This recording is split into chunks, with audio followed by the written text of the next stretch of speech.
আমরা এখন নারায়ণগঞ্জের সোনারগাঁওয়ের সর্দার বাড়িতে। সর্দার বাড়িটা আমরা ঘুরতে এসেছি, সাথে আছে ফাইয়াজ।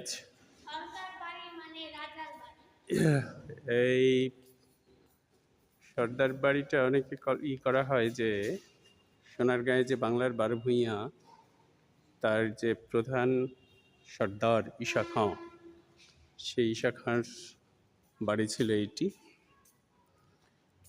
সাথে আছে লিজা, ছবি তোলায় ব্যস্ত।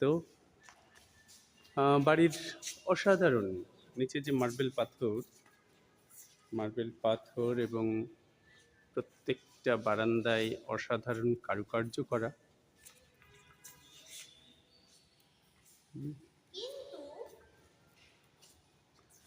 এবং একেবারেই প্রত্যেকটা আলাদা আলাদা ঘর। এটা বৈঠকখানা বোঝা যায়। এই যে অনেক বড় লম্বা বসার জায়গা এটা।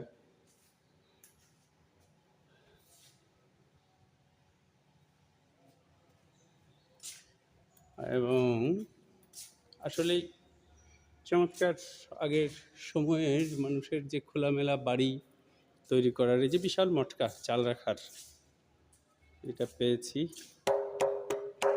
সুন্দর শব্দ করছি। ওই যে বাইরে আরো মটকা আছে,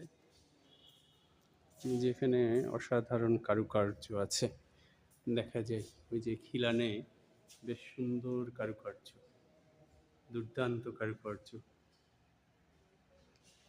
ওই যে আগের সময়ে বিভিন্ন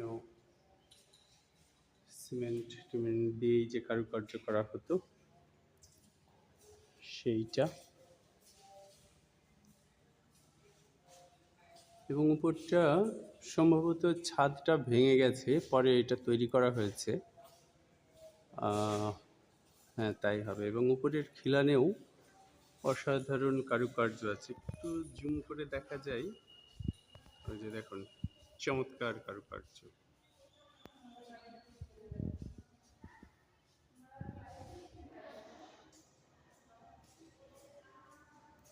এইটা প্রধান জায়গা যেখানে বসে হয়তো বা সভা করা হতো। দোতলা। আমরা একটু ভিতরে যাই। এইদিকে সব বিভিন্ন ঘরগুলোর ঢোকার জায়গাগুলো একটু ছোট ছোটই, দিকটা অন্ধকার। এই যে এদিকেও